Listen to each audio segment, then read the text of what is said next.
Good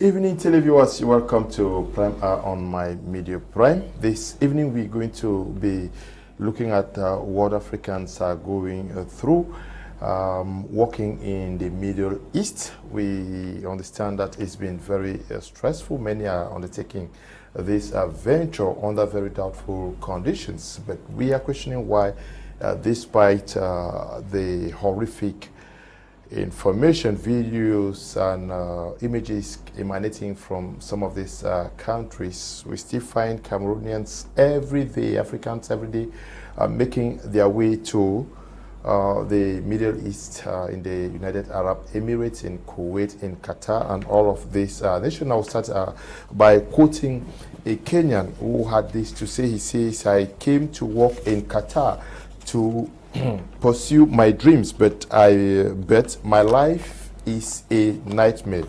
One of the migrants who are actually working in Qatar, he's in Qatar as we speak, he went further to say that in the land of my dreams, everything looks like a nightmare. Almost everything looks like a nightmare. We have seen videos of our sisters bundled back from either Dubai, from Qatar. We've seen them in very difficult situations in Kuwait. What is forcing them to the east, despite all the informations coming out from these nations? We are discussing this with our panelists who are in the house already. Apostle Ambe Valentine is our permanent consultant. He's going to be discussing to understand better why, despite the odds, Africans still, in their numbers, are making the move towards these Middle East countries. Good evening, Apostle, and welcome. Good evening, Mr. Leo. Good evening, my co-panelists. Good evening, Cameroonians. Good evening, my good people of Northwest and Southwest.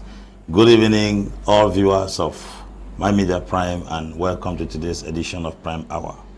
We shall be talking about our African brothers who seem to feel like life is better off in the Middle East than in Africa. God bless you. We also are in the company of Ignatious. He's been away for some time. Good evening and welcome. Good evening, Mr. Leo. Good evening, Apostle. Good evening, Mai Jarvis. Really, you have said the truth. It has been a long time I've not been on program. Also, I'm also sending greeting to televiewers of My Media Prime, particularly a Prime Hour.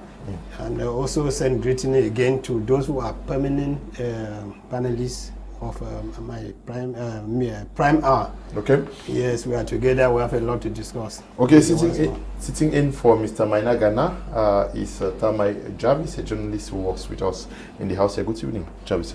Good evening, Mr. Kum, and of course, good evening to all the journalists who celebrated World Press Freedom Day, and good evening to the Bishop of Boya, His Lordship Michael Bibi, who is now in Manfe for the ordination and the canonical possession of the new Bishop of Manfe. And of course, special good evening to President Paul Biya and Nijon Fundi. We also are going to be discussing with Andrew Nateme Bako. He is a Pan-Africanist. Good evening, Andrew, and welcome.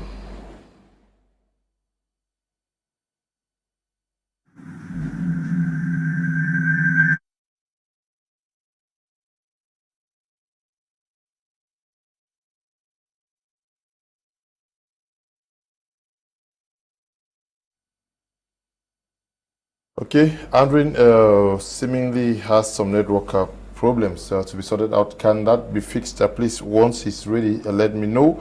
I will start with you, Apostle Ambe Valentine.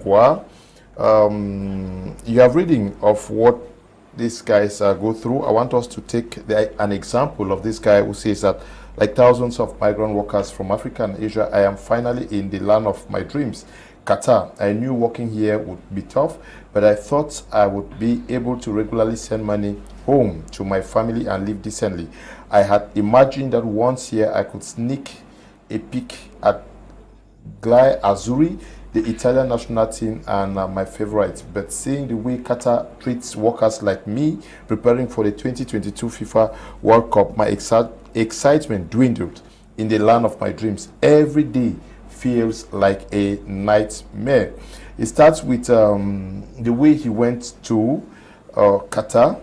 He says a family friend had moved here recently to work in a hospitality industry, and that is how he got that connection. And for him to move, the family had to raise lots and lots of money, hoping that as he moves, he's going to help them as they prepare for retirement. Yes, when dealing with the issue of the Middle East, we have to first of all start with the agents that are involved in transporting people to the Middle East. The agents are so heartless because they want to make their money. They will not tell you the truth of what is on ground. Most of the people who are taken to those places are deceived. It's another form of famanism, I call it, because those who have lived there and discovered that they could not get any lucrative job or do any lucrative business, the next thing they become are agents to transfer people into different firms and industries to go and work there. They will not tell the working condition. From the story of the guy we just read, I came across the story also too, and the guy said he paid $1,500 and the parents had to empty the little they had to support him, knowing that he was going there to look for livelihood, and then he will be able to help them back in return. Only for him to go there. First of all, the living conditions are very deplorable. About 60 persons are using one environment. They are in a particular building like that with very tiny rooms. 4 persons will use the toilet. That's how bad things were. But the agents that transported him there did not disclose all these misfortunes or unfortunate situations. And that is the reason why we have to start by dealing with the agents in question. And I think if the government of countries have to regularize the outgoing of people in these devastated areas, I think they have to start dealing with the agents who are responsible for transporting these people out of the country, because they will come with juicy information, sugar-coated information, hypnotize you and tell you of all the goodies that are there. Once you enter there, you find yourself in a mess. And this is how bad it is. Why don't we go and tell our brothers and sisters that this environment is not comfortable enough for habitation? Let us better stay in Africa and look for something menial to do than to go in a land that people be expecting much from you where you have nothing to offer. The second thing we have to discuss is that most of them will go there, their passport, their documents are not under their keeping. A country that it is your employee or your employer that keeps your passport and your documents, it's a risk, because you don't have freedom of expression, you don't have freedom of movement, and they're the ones who decide if you have to leave a company to the next company. In other words, if they're told they don't guide you, you are not going anywhere. Thirdly, the nation is very high because they have very bad labor code principles, very bad labor code, and the labor code does not give immigrants the opportunity to make decisions for themselves. You cannot file suit against a company in the labor code because the laws first and foremost favor the indigents and the employers in the land more than the strangers that come into the place. So these are some of the things that if at all you want to go to a country, you have to do findings for yourself about all these things before you go there. You will never see an employee in Europe holding somebody's passport. You will never see an employee in America or Canada holding somebody's passport. But it is very common in Middle East. You see that in Qatar, they will hold your documents if they are employing you, in Oman, in Kuwait, and some of those countries. That is a sign of entanglement. They entangle you and make sure that you remain a slave. That's slave in disguise. And we should not forget that slavery did not begin with the Europeans and Americans. The Arabs were the first slave traders in Africa, and that thing has not left them, because the blacks that they carried over there castrated. They use the blacks for their own purpose. So that slavery mentality is still in the heart of all these Lebanese, Qatar, Oman, Jordan, and the rest. And most of us look like, okay, this is where we're going to have the breakthrough of the millennium. Please do effective finding. And from the information we have gotten from those who have gone there and successfully come back, I've seen an Ivorian who successfully went there and came back and narrated her story. The story was very bad. I don't know if our people do not believe the stories of those who have gone there and successfully escaped to come back to the country, recounting the kind of torture and the kind of mess and difficulties they went through. But sometimes this desperation, and this goes back, Chinua Achebe said in his book, Things Fall Apart, a man does not go about chasing rats when there is fire in his house. In other words, people are running after this Middle East stuff and everywhere because there is actually fire in their house. We must come back to find out what is pushing our people to keep running out of the country. Some are going through the desert, some pass through the Mediterranean Sea, some pass through the forest in Panama, some go to Lebanon, some go to Syria, some go to Jordan, some go to Yemen, some go to Oman, some go to Dubai, some go to Qatar to look for what? These are the things we have to look into. And now, if somebody's house is comfortable, he will not be looking it from somebody else's house. I am very, very convinced that the unemployment rates, the hunger, the frustration of most people, because the guy, you just read his story, I went through his story, he said he has a first-class degree, honors, in his country. And he was doing write-ups, I'm sure he's a journalist. He was doing write-ups and getting million salary, thinking that going to Qatar he's going to succeed. Only to find out that when he went there, it was even worse than what he left behind. I have a young man who works at the port as a security, he's earning 250,000 francs. And Israelite who trained them said to him, this salary of yours in Cameroon is far more better than you traveling to Europe to go and work. So if you have a job in this country that can give you 250,000 salary, you are far more better than him that lives in Europe and America. Okay. Andrew Atemi Bako, good evening, welcome, please. Yes, Mr. Kum Leonard. Yes.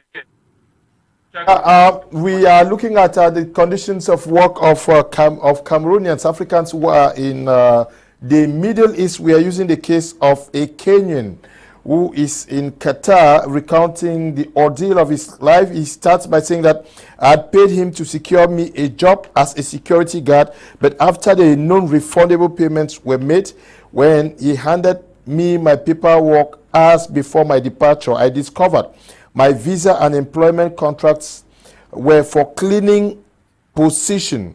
Things were bound to pick up, I thought, but my employer who was supposed to meet me was nowhere to be found. He's now saying that when he went to Qatar, the person that was supposed to pick him up was nowhere to be found. And he says that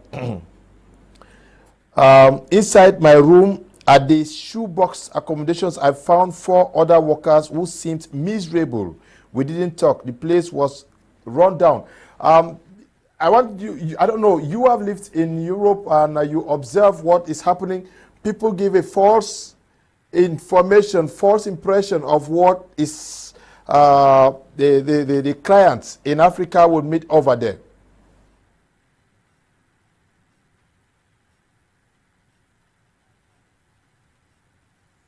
Yes, Mr. Kum, yes, I'm here. Even if I didn't get your question, but I understand the subject we're discussing. You see, the issue is people, not Africans, but Africans, is we understand the which our people are living in. Our people are living in a state of abject poverty, lack of education, and are not properly informed because the system in which we are living, especially in Cameroon, for example, not give the citizens the right to be able to live the future in their own country. And when you keep the people in a particular condition for a long period, tend to lose their self-esteem, tend to lose their dignity and their identity. And that means that they begin to, how can I put it, to do things which are not really in the interest of their own best decisions in life. And because people want to survive, they will have to do to survive, and that means that to give false information and deceive, because they understand the situation of the people and they want to advance the people's situation, knowing that the people want a better life out of the country. And so such people are also getting such opportunity to let such people go out in areas like Asia, the desert, like we are seeing how many Cameroonians, many Africans are dying on the way. This is all due to bad leadership, bad governance, whereby the economy of the nation and the resources of the nation is not being exploited to develop the lives of people. And so the people now have to go into what I call, they have to go out of the nation in order to get a better life, in order to get a better provide for their family and loved ones. If they stay in one country, such opportunities are not given them. And because they are not properly informed, they are not exposed to the internet, they don't understand how well function. They do not have the country in which they are going to. But only because they feel that if they leave Cameroon, they leave Africa, probably they are going to have life out there. But generally speaking, the world is what it is, and we have challenges in different nations, and every country has their problem. And to leave your country to in another country is a procedure, and there's process which always, how can I put it? It's always the attempt of the individual. Andrew, your audio. So me, I come back at the end Andrew, your audio is not the best, please. I don't know what you need to do. The audio is not the best. We can barely follow what you're saying. I don't know whether it has to do with your internet connection or what, but we are coming back to you. Fundu Ignatious, many persons are sold dreams which never comes to pass because many of our brothers and sisters find themselves trapped in very disturbing situations and will not even know how to come back. Yes, Leonard, you have to understand that when pushing factors are more than the pulling factors, in this situation we have pushing factors and we have pulling factors. Pushing factors are those that push people from here to leave the country, and then the pulling one are the attractions that are outside. Once the pulling factors are more than the pushing factors are more than the pulling factors, you find people in this kind of situation. Like I will quote an example, like somebody will say, when you are drowning, even you see a snake, you have to hold the snake in order to trying to get out of the water. Another situation is if you see a girl who is living in a deplorable situation in a family that the girl is maltreated, that girl is likely to marry a person whom she does not love. This is what I mean, that when pushing factors will push you to accept what you didn't take time to study or to what you don't really admire, but you are just thinking that you will survive on the other side. You know, if an authority was invited on this panel, they will quickly say, as they used to say, that the Cameroonian youth do not like to work. They want the easy life. In this situation, I can say that there are a very minority who do not want to work, but the majority of Cameroonian youth are ready to work, but there is no, there are no jobs. So the working and the living situation at home is the one pushing youth to be living. Let me tell you, when you go to until the Cameroon government started intervening, looking for these people, like Apostle was saying, that those agents who they follow up these papers, because there was a time they were even discussing on media that when they get any of those people, the person should be arrested. Until the Cameroon government started reacting like that. Before that time, you could go to the airport every day. You will see at least 25, like mostly the girls returning from the Middle East, and then you will see 30 going. I would like us to understand that these people who are going, they are not going because they are ignorant. Some of them get the story, but they still bear the risk to go. Because at home, the pushing factors are more than the pulling. I saw there are two situations that I witnessed. I saw a girl in Bonapriso in the evening around 7 o'clock, moving from gate to gate, knocking like this. When they open it, she says that, I wish to ask whether they need a house help here. Which means that's a youth who is ready to work, but there's no job. Then I saw a girl of around 20 years, around the 1 o'clock. You know, when it's at 1 o'clock, the rain in the dry season, with a baby on the back, moving on the street under hot sun, selling this sachet detergent. Those are people who are ready to work. Those are some of the factors to tell you that the youth are ready to work, but the working situation at home are not favorable. It pushes the youth to go out, and then some of those youth who find themselves abroad, like Apostle just said from there, There are people who find themselves there without their passport on them because maybe the condition that he left from here to that country, he did not sponsor it. Somebody sponsored it. Now the conditions are that as he was sponsored, he had to work for that money before his document. Everything about you, all your identification papers are taken. You have to work. There is a girl who went there and started quarreling with the woman she was working. The woman said that I bought you for whether it's how much, it's 3 million. You have to work the money and give me before you leave, because the girl was threatening that she will leave. She said, I bought you that money, you have to work and refund it before you leave. Those are some of the conditions. So you see, one of these factors is that there is ignorance, and then there is ignorance at home, and then the facility is this the facility that make them to live. This is what I'm just saying, that some of those people sponsor the journey, and then you have to reach there. No matter the condition you meet, you have to do everything to work and refund the money first before working what you can think about your family home, even though the income is not the one we really think at home.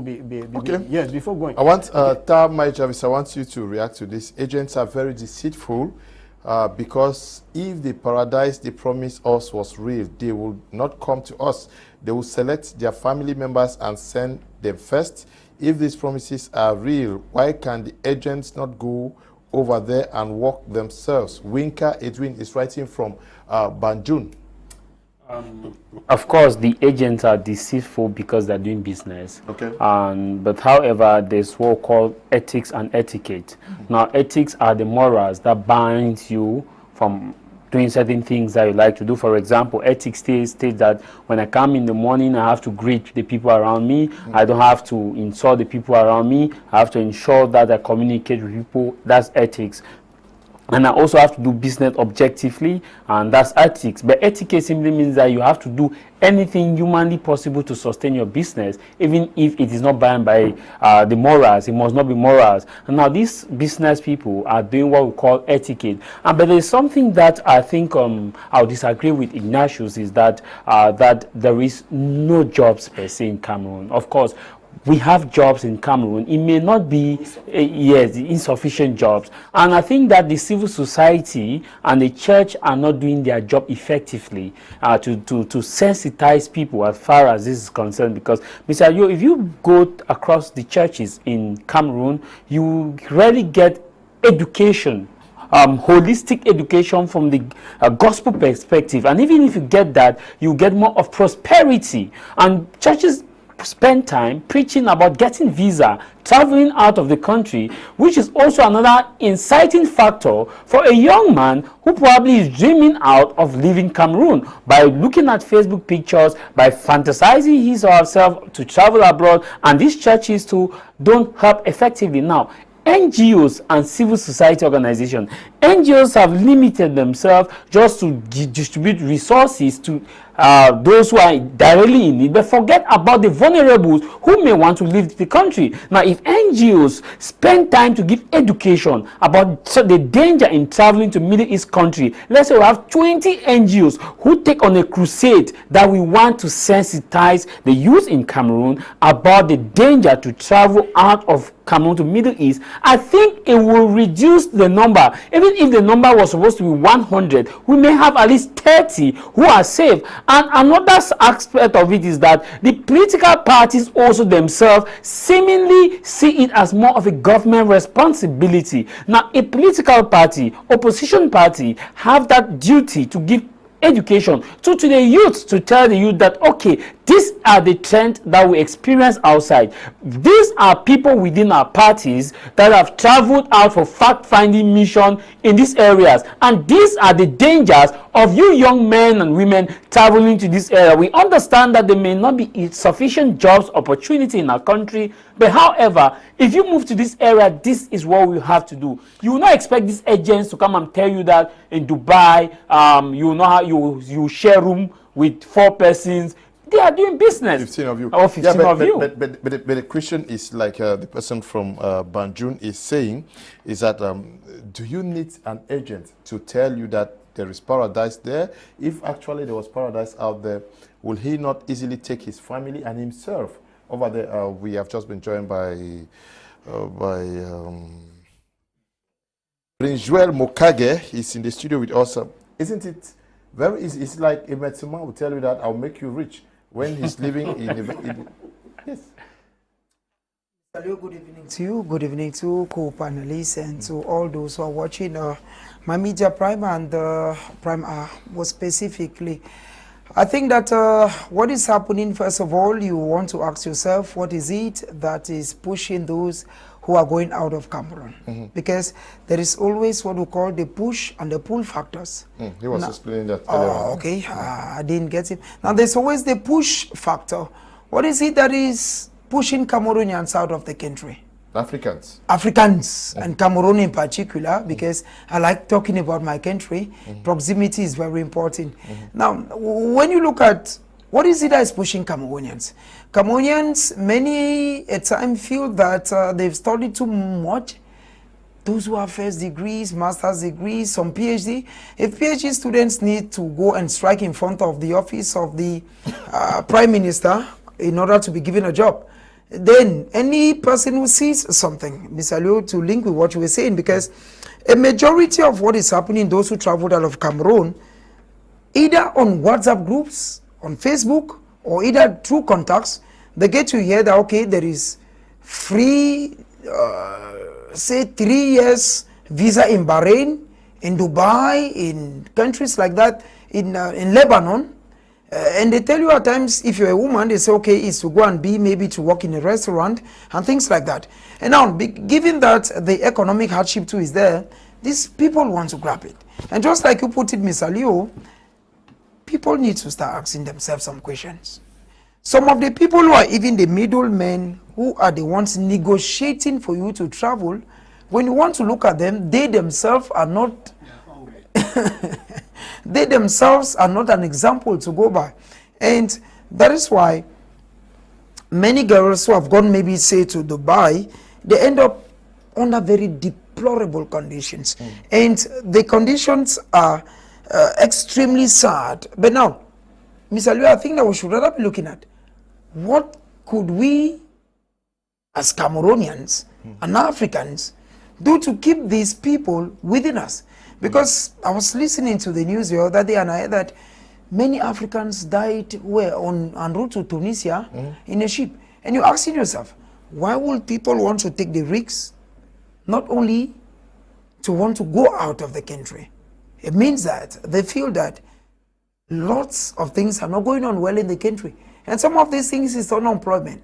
And if they had jobs, if they had things that could keep them in the country, they will not take these risks.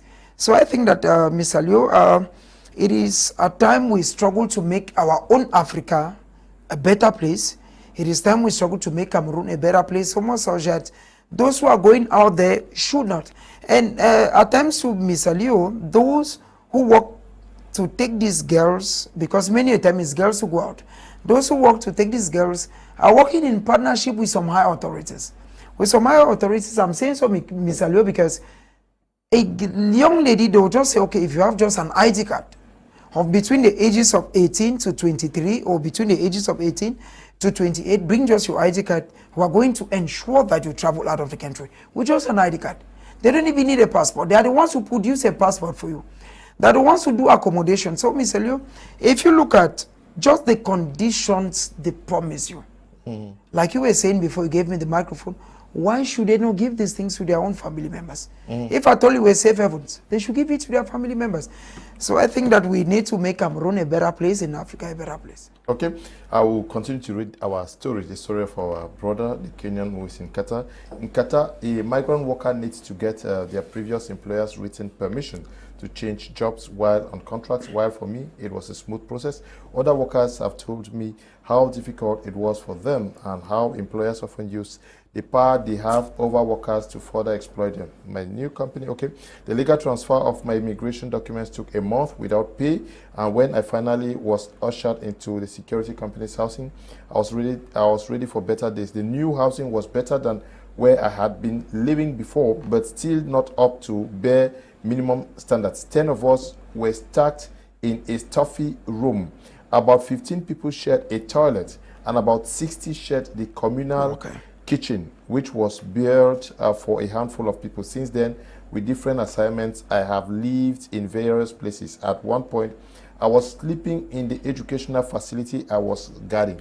Very, very deplorable situation for our brother. Yes, Mr. Aliu, I will not speak without mentioning that I doubt the responsibilities of our embassies in these countries. Because I think the well-being of any citizen in a strange land is supposed to come from the embassy of that country. What are the international laws that guide and protect our citizens in other countries?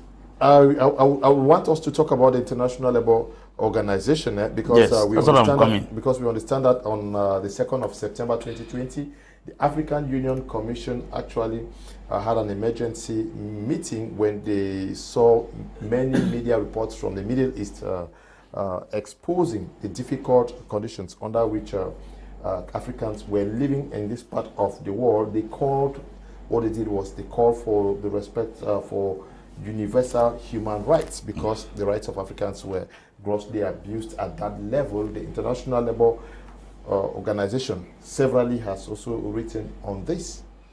Yes, Mr. Aliu, it falls back to the writings, like what they have been writing concerning the Anglophone crisis. Yes. What is happening in Mali, they keep writing. What is happening in Central Africa, they keep writing. Human beings are dying. We are talking about the direct intervention of a state. The International Labour Organization may have a lot of procedures. What is the responsibility of the embassy of that country that is resident in that strange country? What are the measures they take to protect the interests of the citizens? Look at what happened in Ukraine. Buhari signed a whopping sum of $8.5 million to dispatch aircraft to go and transport Nigerians who were schooling in Ukraine to come back to Nigeria. That's the direct intervention. We are not going to wait for the UN Security Council to deploy aircraft that will carry strangers to send. The International Labour Organization has a lot of procedures to put in place before they enact it. But I think the immediate representative of a country in another country is the ambassador and the embassy, and that embassy has the responsibility to make sure that they intervene immediately to take care of the citizens. The reports that the citizens of that country bring to the embassy of that country, what is the reaction of the ambassador of that country concerning the citizens of the country in that country? Because that's what we're talking about here. If the African Union sits down, if African Union has sat down on so many things and nothing has been done, but we have seen nations take responsibility. When the Nigerians were facing what they call xenophobia in South Africa, it was Olen Onyema who offered his aircraft, Airpeace, flew down to South Africa and carried. That's what we call immediate intervention. People will not die and die and die. They're telling us the International Labour Organization has to go through this procedure because Kuwait is a sovereign country and the minister of this has to approve this. Just like many people are dying in southern Cameroon, and the international community is still following the procedures in place until the last man dies, and even the rats and the cockroaches will die before international law will go into action. That's not rubbish. What we are talking here is about the embassy, the ambassador of that country. What are the international law? I said that the last time that American law protects Americans in any country. They are not waiting for the United Nations to step into matters. Yeah, but isn't it also because before an American gets into a country, they follow due process? I'm sure there are people who enter countries without the knowledge of the embassy. Americans follow. Americans. Wait, are you telling me that all the blacks or the Africans who are being martyred in the Middle East entered illegally? How were they employed in the country? I don't know. How were they employed? If I thought they entered illegally, and then their documents are in the keeping of the hands of their masters, which means they came legally and they have their documents, because most of them are forced to the extent that even to escape, you cannot escape. Okay. They are bound to the extent they cannot even escape. If I thought somewhere is not good, at least give me my travel documents so that I can escape out of the land. But they don't even have the right to escape.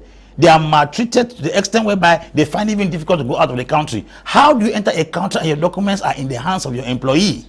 Your employer, sorry. Yeah, but this has been going on for so long, and the International Labour Organization is there. If the country, as we speak, if Cameroon cannot intervene, the International Labour Organization, why would they allow this to happen? Mr. Aliu, we are in Africa, and we should be very, very factual when we are addressing issues. This International Labour Organization is a subset of the United Nations. If the United Nations in question has seen so many crises in Africa and the world that have not intervened, people keep dying. Is it this subset called International Labour Organization that will step to handle issues? let's move over to Nashville to get connected to Charles Akonge, who indicated that he was itchy and wanted to contribute to what we are discussing. Good evening, Charles, and welcome. And your first take on what Africans are going through in the Middle East. Hi, Mr. Leo. Always a pleasure being with you guys. I just saw this topic today. It's a very, very sensitive topic, which I would just like to contribute my society and to my country. And I've listened to some of your panelists talk, and we need to understand the frustration which most Cameroonians go through. I think most people who leave Cameroon are out of frustration, makes them to leave Cameroon. And secondly, when they leave, it depends on who they meet outside. Most Africans, most Cameroonians will not show you the right path to follow. I have been in the US for getting 4 years right now. I will not tell you that I'm well comfortable.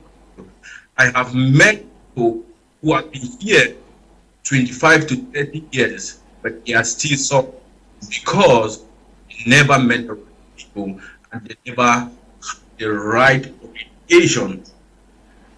And when we talk about Dubai, when we talk about the Arab nation, there are certain jobs which they cannot do, and there are certain jobs which they are made, they know they are for Africa because they like hard labor. Another thing which I would like to tell you, what I discussed before Cameroon, is that we are not really drilled into technology.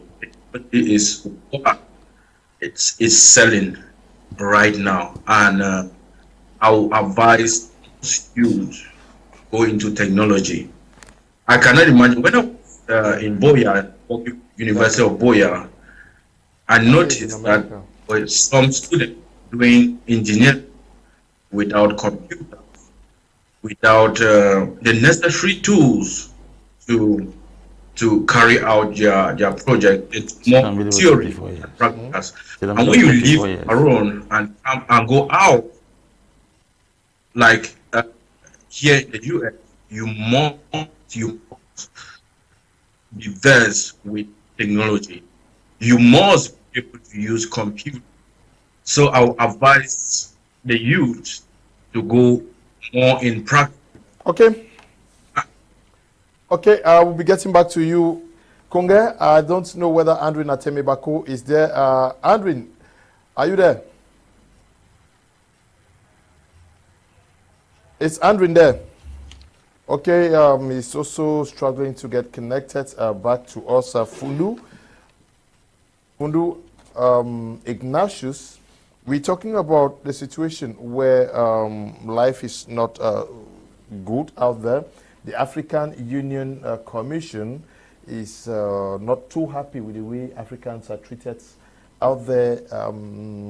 Should the African Commission content itself with just saying that my people are not well treated in your country? Or should we not start by fixing our continent? I'm very happy that the African Union could react now. It has been so many years that the African Union is like it was not existing, because there are situations that are passed in countries where I begin to doubt whether there was an organization called African Union. You know, we have been crying that the Western powers overpower us. It is because our own organization that was supposed to react in situations that concern us stays quiet. So if they react now, maybe I'm happy, maybe they are up from sleeping. So what this situation we are talking about, please, Mr. Leo, let me still go back from to what we were discussing. It is just because our youth have started going out of the country that the thing has become so pronounced. This slavery started here in Cameroon. until there was a liberalization of the media world, like media prime, that those secrets were exposed, that the thing stopped. It started, let me tell you, around 1994, when I was still very young. I discovered something in Bamenda town around the former guarantee where Foku was occupied now, just near Vatican. Opposite, somebody created an agency where he recruit youths that they come there every day and wait for people who will come from the big towns and look for them to go and work in big towns like house helps. There were boys there and there were girls there. The place was, in short, there was no space there. But what was bad there is that the opportunity was mostly going to the girls and more than the boys. That is where people came from towns like Douala and Yaoundé to look for young girls there to go and work in their homes as house helps. That is the way, until I came, I was already living in Douala. You could see here, it was easy to hear a woman who is saying that that I need a house help. Mais je veux que Bamenda. If you ask her, why do you want a girl from Bamenda, she will simply tell you that it is because they are hardworking. It is because they discovered that was a region where slaves are delivered, and they go and look for slaves from. But are you not stigmatizing a particular region here? Can I say something? Yeah, because I live where I live. I know persons who are living with housemates. None of them is from the northwest. There are some who are from the southwest. There are others who are from the west region. Let me come to your question. Yeah. For some time, that trauma has stopped. When the media started exposing it, what I'm saying has, for some time, you cannot see it again now, because the world has been civilized. You have telephone, you have television, those things. It is easy for a housemaid now to expose the way she or he or is treated in homes. It stopped. This treatment has stopped since, I can say, from the 2005 like that, when it was exposed. But the situation you are trying to explain to me is what is happening now. But I'm talking, what I'm saying is what those who need a house help, what used to come from their mouth. Mr. Fundu, we are talking about Africans working in the Middle East. You have taken more than half of your time. You're talking about. No. I was just trying to quote that one like an example, that this trauma started. I'm trying to say that the blame goes back. It comes back home. Let our government try to look at the situation and ask a question: why are our youth going out of the country? That is the question I asked. Yes. That is the question I asked, which you do not want to answer. You're talking something else. I quoted the African Union, and I said that should the African Union not first start by fixing the African continent so that the youths should not be moving out there?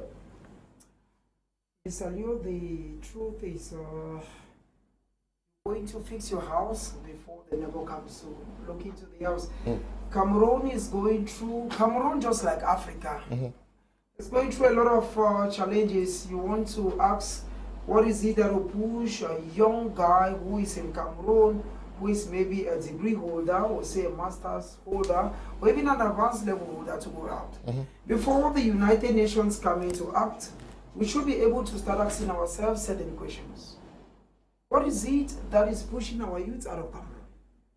What is it that is pushing the youth out of Nigeria? What is it that is pushing the youth out of Ghana? When we should have answered some of these questions, it is going to maybe come, because the United Nations is there to ensure that labor laws are respected. But now, somebody sits maybe in Cameroon, or maybe say in Dubai, and says, okay, I'm going to recruit 4 girls. And the only condition is, do you have an ID card? At times, they don't even need an ID card. Do you have a birth certificate? They take you to Lebanon. They take you to Qatar. They take you to Dubai. And the issue is, Mr. Leo, if at all the country, the host country was good, what would have pushed them out? So I think that, Mr. Leo, before we start looking at the United Nations, let us start looking, first of all, what is it that is pushing these people out of the country? Because I learned recently that in Dubai, there is this thing that has been for a while now where girls are taken to Dubai under the pretext that they work as they work in restaurants, whereas they were going actually to do prostitution. Now, I think that, Mr. Leo, let us start looking at our country, not only Cameroon, but Africa. What is it that is pushing these people out of the country? The issue is, Mr. Leo, a medical doctor prefers to leave his country and work out of Cameroon. Even those who are doing different professions prefer out of the country. So I think that we should rather be looking at what is it that is pushing the push factors. The push factor. That's what I think. The push factors. Mai Jarvis, many of our brothers and sisters who are even sold this dream end up being tutored by Africans. I've heard of many stories, especially in Dubai and some of these Middle East countries, where someone will actually make you to spend so much money, and once you arrive in Dubai or one of these countries, they disappear into thin air. You know, in as much as we blame the Middle East for not having, you know, laws that are flexible, I think we should also blame ourselves.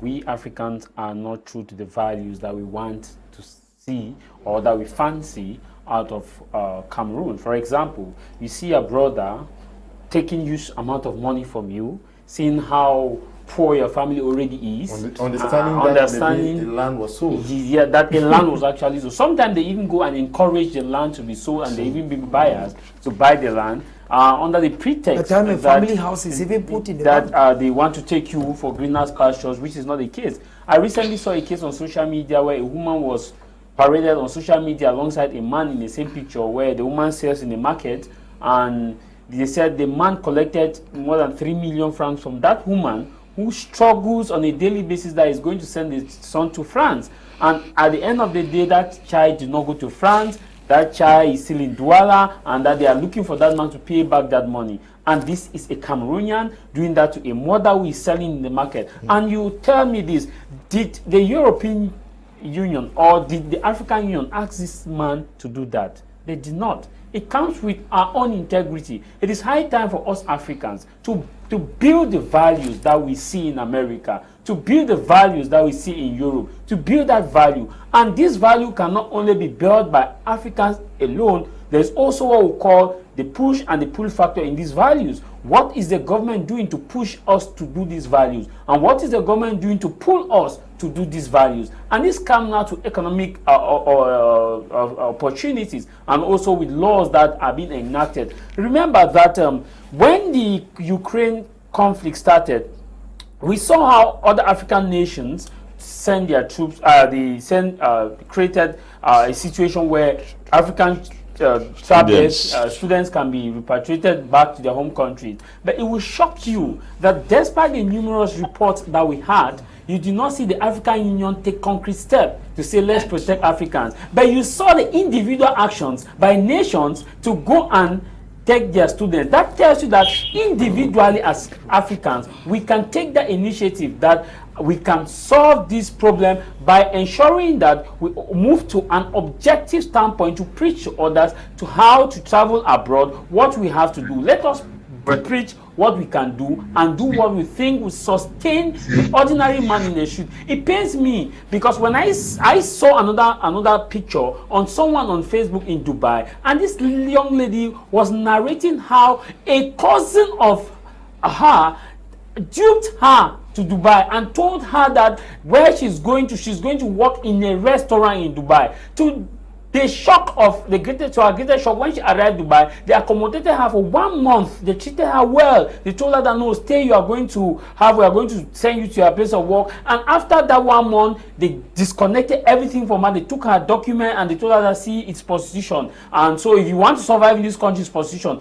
Now, what would she do? They gave her a 1 month training, good night treatment. She was snapping pictures and sending at home that she's feeling free. And after that 1 month, everything was shipped off from her, and she was now forced with that option of either you do prostitution or we sell you out to somebody, and it is a cousin. And the stories that we heard from Dubai, your blood brother comes to you, they cannot accommodate you. And that I always ask this question: Who is doing this to us? Did we receive firm instruction from the West to do this? No. It is only us Africans that are killing Africans. And if you want the best, it starts from me, Jarvis, it starts from Prince Joel, it starts from Apostle Ambe, it starts from political, it starts from education that we give our brothers. Above all, Mr. Kum, I will also go back to civil society. They have a great role to play in education as far as traveling is concerned. Civil society should take this as a primordial role to protect the young men and women from moving out of the country illegally. At least it will reduce, legally or illegally, it will reduce at least 20%. The 20% that it reduces, it will create a boomerang effect. Okay, it will create a boomerang effect. We are glad to know that Dr. Richard Mnang is watching. If it's possible, can you just connect through us our Skype page so that you can contribute to our discussion? Andrin Atemibako, if the lines are better now, how do we understand that a plot is sold for 5 million, 3 million, 4 million for someone to go to Dubai or Qatar to turn the family story around?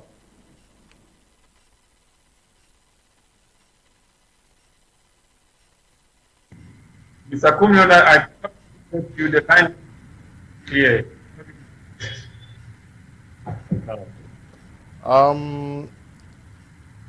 Okay, you can. The line in the studio, I can get your question. I'm not sure if you Okay, the line is not clear. Apostle Ambe, you take it. The lines are not clear at all. Okay. It's from the studio because I changed 3 different. Okay, Apostle Ambe, that a family has a plot, they sell a plot for 5 million, for 6 million, or a father or mother indebts him or herself to get a child to Dubai. Yes, Mr. Liu, I think our orientation has a problem. We don't actually see anything good in our country. We see everything good out of the country. Okay. And you hear somebody said, what you have in your hand, if you can think well, it is enough. We have refused to use our minds. How can you have 3 million francs in Cameroon and you don't have any business to do with? How can you have 5 million in Cameroon and you think by selling that plot of land for 5 million, doing documents, you go to Qatar and see money in the street and pick it? Even in the United States of America, money is not found in the street. You have to walk. The problem is, the person you are selling the 5 million plot to send abroad, how smart is the person? Because if you throw a dance in the midst of abundance, the mind of the person will still make the person remain a beggar. The person in question, because these same countries we are talking about, there are also smarter guys who have gone there and they have broken the status quo. They have beaten the stress in those communities by being very smart. Sometimes the individuals we are sending out of the country also have a question mark. I have seen men who have left Africa, gone to Europe, gone to Middle East, gone to America. For years, they are unable to achieve anything because the people themselves are not smart. Sometimes the failure should not be only attached to the environment. It should also be attributed to the individual in question. Because where you see a beggar, there's also a distributor. Where you see poor men, there are also rich men. The difference between these two is their mental capacity. There are Cameroonians who have been in America for 2 months, 3 months, 5 months, and they're back to this country with much money. Others have been there for 20-something years, they have not bought a piece of land. Is it America that has a problem, or the mind of the man that lives in America that has a problem?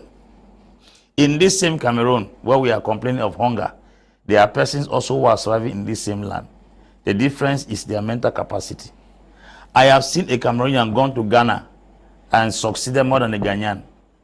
I have flown to Gabon, I see Nigerians succeed in Gabon more than Gabonese. What is the problem? The individuals in question also. In other words, nowhere on earth is safe. Because staying in Cameroon, you are not safe. Going to Qatar, you are not safe. So life is for survival. If you cannot survive in Cameroon, somebody say you cannot be a lizard in Cameroon. I want to be a crocodile in America. You can't be a lizard here in Cameroon. I want to be a crocodile in America. That's the simple truth. And sometimes we are going to blame the environment. I've seen Malians who have come to Cameroon here, and they are succeeding more than Cameroonians who are living here. Have you only seen Cameroonians gone to South Africa? Nigerians, they have gone there, and they are succeeding as South Africans. Mugabe said it is only in South Africa that a first school holder will be accusing a Zimbabwean doctor to have taken his job. A man is a medical doctor in your country. You have first school, you say he has taken your job, as if the doctor left, you will be able to take his place. You don't have the brains. You don't. You don't. So what I can pick from what you're saying is that there is no need selling a plot for 10 million. Yes. To invest selling a child abroad who does not have the have capacity. anything to do something with it. If the child had capacity, he could take that 10 million here and multiply it. The traveling abroad should be as a means of business trip. You should go to Dubai to buy. You should go to Turkey to buy. You should go to Singapore to buy, because you have been able to multiply what is in your hand. If at all they are selling the land for 10 million to send a fool in Singapore, the fool will go there and fail big time. You will blame the country. If an idiot is giving 5 million to go to Qatar, he goes there and fail, you will blame Qatar. Failing to understand that in that same Qatar where that man is failing woefully, there are other persons who are succeeding there.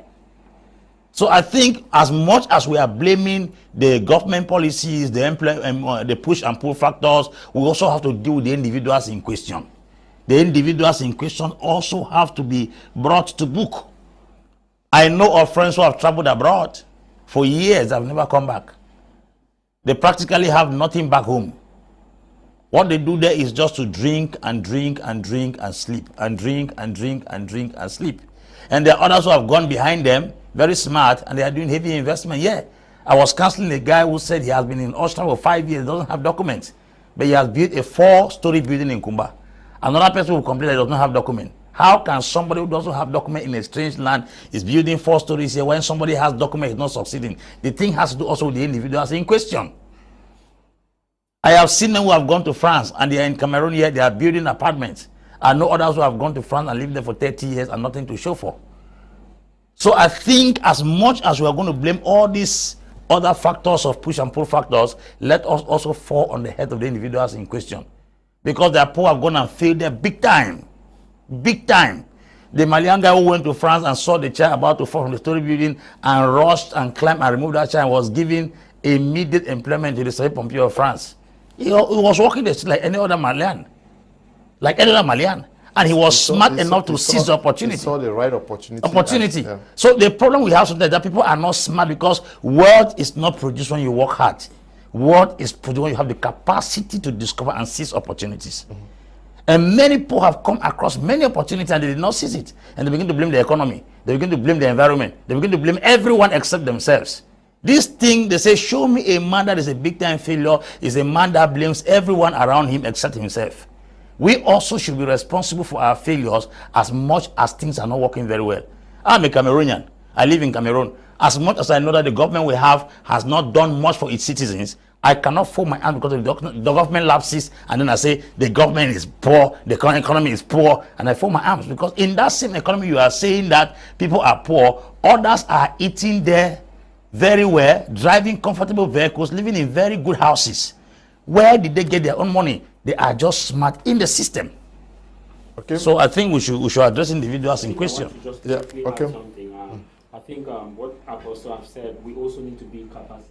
Okay. Because before you travel, you should ask yourself, what is the added What are you going to offer? What is the added value? For example, if you were doing journalism in Cameroon, a part of that journalism, what else can you do? What are you going to offer there? Because if you have added value and other skills, you may quickly be dynamic to change and to when an opportunity is given. Let me conclude there.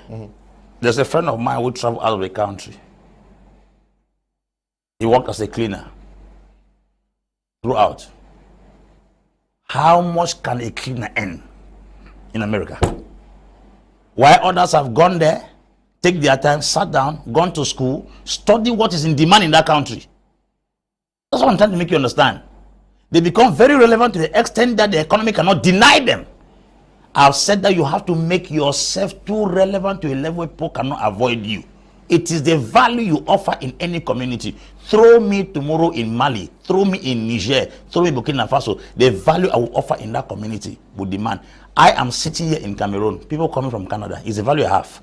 From America, is the value I have. I do counseling, political, economic, and other counseling on phone. They pay me here. Why? I'm in Cameroon. I'm not going to abroad.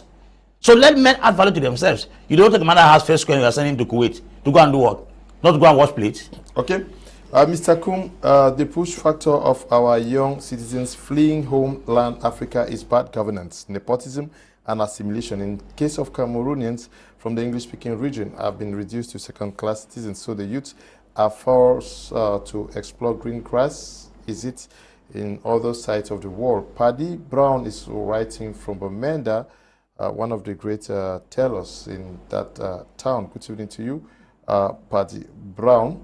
We are hoping to get connected to Dr. Richard Munang, who will be participating from Kenya, I'm sure. Yes. Kuma Terence. Also, Kuma Terence, can you just send me a Skype name? You actually are in Dubai. I would like you to share in this program. Just send us your Skype name, Kuma Terence. Or you can hook up with us on BT Media Group. On our Skype handle, BT Media Group. Just get connected to us from Dubai. BT Media Group from Dubai. We are going to give you opportunity to participate. Just write to the technician. He will get you connected. Good evening, Mr. Liu. I just want to contribute. The major problem in Cameroon is lack of jobs. Second factor is night taxes that the government gives to its citizens. You mean high taxes? Someone will open a small business of 2 million, but by the end of year, he will pay taxes that are getting to 450,000. So all this makes more youths to travel out of the country. I don't know whether you pay taxes for the first year of operation. Please, Mr. Liu, one way of solving this problem is changing our African systems of education that the white guys give us. African systems of education are not designed to solve our African problems. Our curriculum is useless and unproductive. We spend our precious time studying useless things in schools not needed by African society, and whenever we graduate, we are forced to cross and suffer over there. Winker Edwin is writing from Banjul once again. Winker Edwin, I'm sure you are writing this English because what you just wrote, because of the system of education of Cameroon. I'm doing what I'm doing here, not because I studied out of the country. So the system may not be completely useless as you describe it. Greetings to you all in the studio. I wish to tell you authoritatively that Middle East is USA, Europe, and Europe to some of us. I live and work in the Middle East, and my passport is always with me and not with my employer. Keeping your passport depends on your knowledge of the labor law in that land. If you know your rights based on the labor law, no one can keep your passport because there is a heavy fine to pay if the Ministry of Labor finds out. The sufferings of Africans in Middle East is as a result of wrong orientation from the beginning, and this is a general problem to all those with dreams for greener pasture. It's not only because you travel to the Middle East. Even those who go to Europe or America without the right orientation will still suffer. It's a matter of understanding the labor laws of each country you are traveling to work in and understanding how to use it for your advantage. No matter what job you got through an agent, the contract will have a beginning and an end. And once your contract ends, you become a free man to negotiate a new job for your taste. Based on my experience, all the Middle East countries have the Ministry of Labor phone's number, online or website that you can call or write them to report any breach of contracts by your employer, but many people are not aware of. The question is, we have a consulate in Dubai and an embassy in Saudi Arabia. What do they do to help protect the rights of their citizens in such places? If at all there is a maltreatment, it's better to be a slave in a foreign land than that which we are going through in the country. How many employers are faithful in paying the salaries of their employees in this country? Think about that. Kang Julius is writing, no, Kang Julius, you are not writing from where you just wrote. Greetings, Mr. Liu. Trust you had a great day. So we are ready from, okay. I got your message. I want to read it. Good evening, Mr. Leo. When people go out in search of greener pasture, are there not greener pasture in Cameroon? We should stop blaming the government. Ask through those going there is because they want fast money, and so they prefer to bear the risk in order to join the billionaires club, so that when they succeed and get back home, they will be honored. Mbu Zakari, writing from Vikovi Jakiri subdivision. Mr. Konga, are you there? Is Mr. Konga Charles still there? If he's there, can you get him on the screen?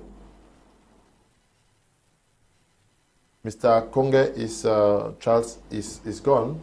You see, we are talking about the push and pull factor, and we see how resources are taken. Some of our brothers are duped by our own brothers. Don't you think that with 3, 5, 6, 7 millions, we should invest it in Cameroon or other African countries than venturing out there? Okay, Mr. Konga is there. With good money, like 10 millions. I don't know how you got to America, Mr. Charles. I don't know how you got to America, Mr. Charles. But with 10 million, would you advise that somebody, a father, a mother, actually invest in sending the child to the Middle East?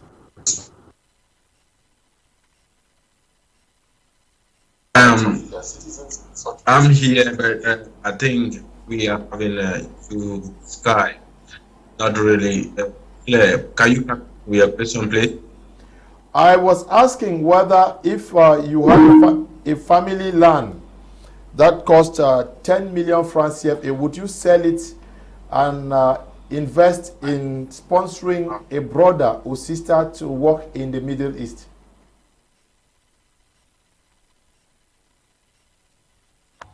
I can't hear anything that you just asked. Let me just mute on the Skype, and then I'll listen from the direct line which I have.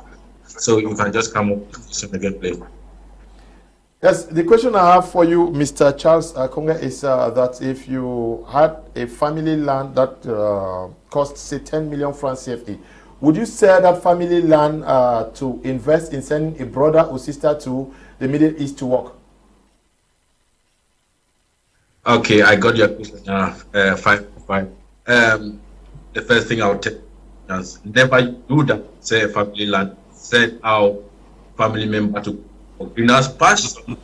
If you are not sure, or you, but I'll just say I will not advise any family to do that. If you want to sell the family land and give it to somebody that have ideas, business that can invest the business in Cameroon. And I think there are many businesses in Cameroon which you can invest in, although there are some companies which are not investing. I'll just give you an example, Mr. Leo. Few months back, a group of persons. Can you hear me? Yes, go on, we're getting you. Okay.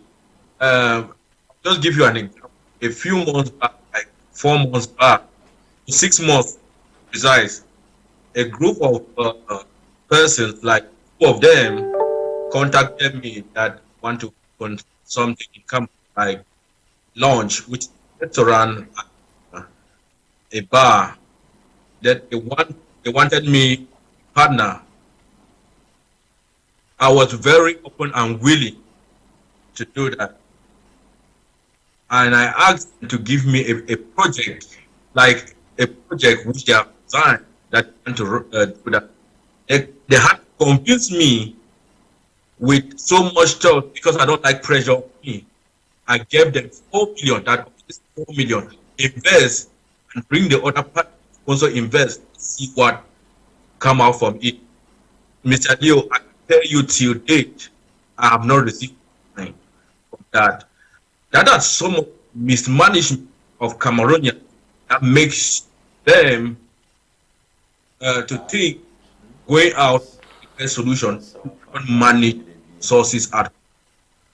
Even you go, even you come to the United States, you will not make no matter what. So I will not advise any family member to sell a piece of land, send out somebody in the family to look for greener pastures. But if you have, you have the right documents, you can go, because with that you have the possibility of working and doing a job to earn more money. Okay. Thank you very much. Good evening, Mr. Kum. We are enjoying the conversation. Please, can Apostle Ambe tell us what it means by being smart? Apostle Ambe is going to tell you what it means. This one says, Daisy from Kumba. Good evening, Mr. Leo, and to all the panelists. I'm really missing Kumba. Enio will not give me peace. With poor internet, I can't even watch on Facebook. Sorry for you, Daisy. You can watch the rebroadcast tomorrow, 1 p.m. Good evening, Mr. Liu. I can say our parents are also the cause of these youths going out of the country. When the children ask their parents to sell the land and give them the money to do business here in the country, they will refuse. But if the child says they should sell the land and let them get out, or they will hurriedly sell them because they have heard about traveling out. Okay, Dr. Richard is there joining us from Kenya. Good evening and welcome, Doctor.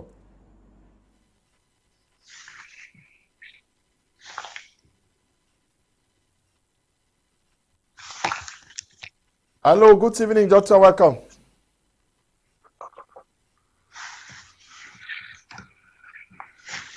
Hello? Yes, you are welcome. I want you to get your first appraisal on what Africans are going through in the Middle East. Do we need to be doing what we do today? Is Africa this poor to find its citizens going through what they are going through in the Middle East? Yeah, thank you very much, Mr. Luke. It's a great pleasure to join and contribute ideas building on what the panelists have already said. I think the reality is that we need to understand there are certain things we may not like, but they are reality. The first is we as the global citizens, everybody, the over 8.9, 7.9 billion citizens have the right to live and work anywhere. But the reality is that the people who leave the continent sometimes for reasons. People leave the continent for further studies. The continent go and work in other places.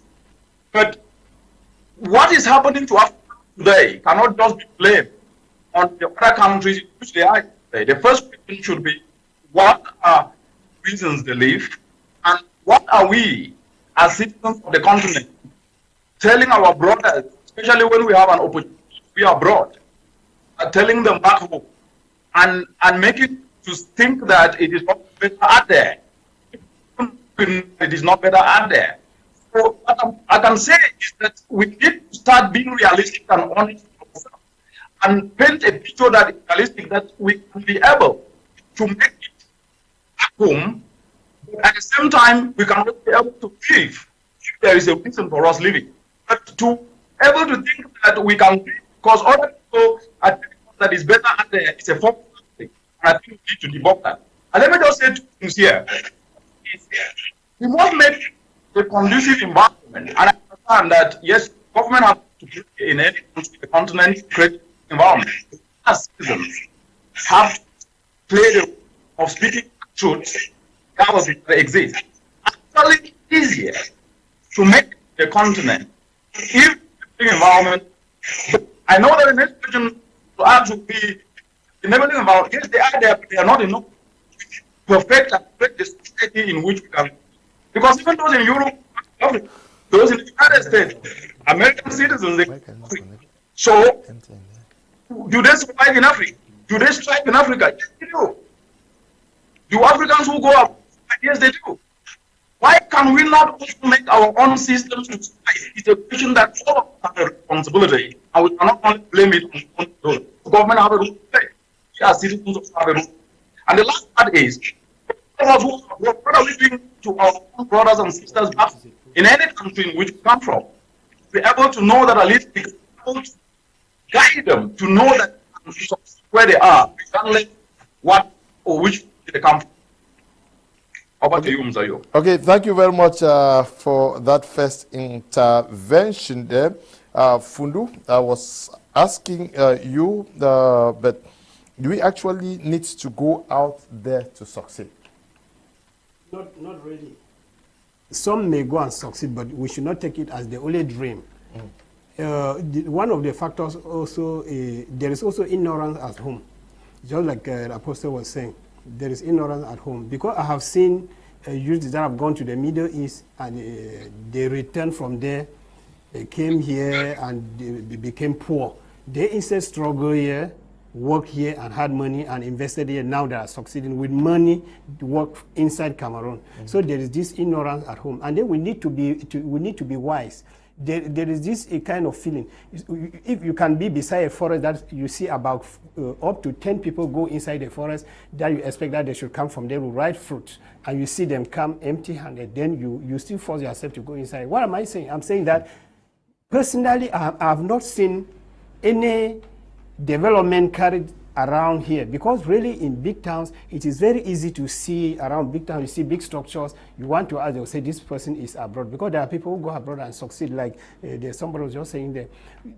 It becomes difficult to see an example like that. There's somebody will tell you that this person was from the Middle East. So we have to be wise. Let us check whether those who are going there, do they come here better than they was? If we begin to ask those questions to ourselves, we have to adjust. The worst thing, Leo, is the girls. These girls who go to Middle East, Lebanon, Kuwait. There is a person. I did some research. Personally, I can say that I go around almost 200 girls that I've seen come from there. I have never seen a provision store. It may be somebody might know somewhere.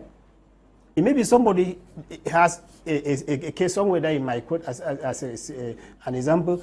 I have not seen a girl that returned either from Kuwait or Lebanon that has come back to the country that is succeeding with just a provision store or a shop around big towns like Douala.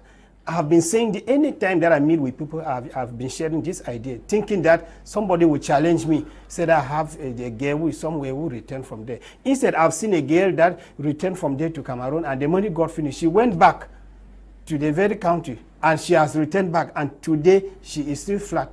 I've not seen any good example. If we begin to copy from those examples, you see people go to some places and they return empty, and you are forcing yourself to go there. Those are some of the things that those who are still dreaming, the person who wrote you, somebody was saying that he's living in the middle is comfortably and he has his right. His situation is different from somebody who has been taken from here, like a girl whom somebody has taken and the flight is sponsored by somebody, or your documents are followed up by somebody, financed by somebody. You have not used even 100 francs. Those are the situations that you go there, your documents are taken away from you, all your rights are taken away from you. You have to sit there, work for the money, refund, and begin to find yourself in a situation like prostitution. So those are some of the things we should begin to learn as lesson at home. Good evening to all the panelists. I think that our government has to be blamed for not doing the work, because if they could well implement policies that encourage investment and also encourage young people who are trying to build something that will help them and the society, it will discourage the young people from taking the risk journey to the Middle East or Europe or America. Raphael Lenui is writing from Bafoussam. Good evening to you, Mr. Liu, and everyone in the studio. I think I totally agree with Apostle Ambe, because survivors are fighters and we must learn to be smart anywhere we find ourselves, and we should stop holding people responsible for our failures. Rather, we should think right and act right. I'm Naftali Kum, writing from Boya. Good evening to you, my namesake. This one says, Apostle Ambe and all, keep educating the public through this forum and many others. Liu, God sent you here to do this job. You are doing it well. I appreciate the discourse on this medium always. Gladys Aka is writing from Boya. Good evening to you, Gladys, and thank you. Greetings especially to Apostle Ambe. Success is not where you are, but what you are. Success is flowing like a river. The quantity for you to drink depends on your ability or struggle to fetch the water. Lastly, success is not for everyone, but for prepared men and women. Farmer Gideon Taku, writing from Ndu. Good evening to you, Mr. Taku. Good evening, Mr. Leo.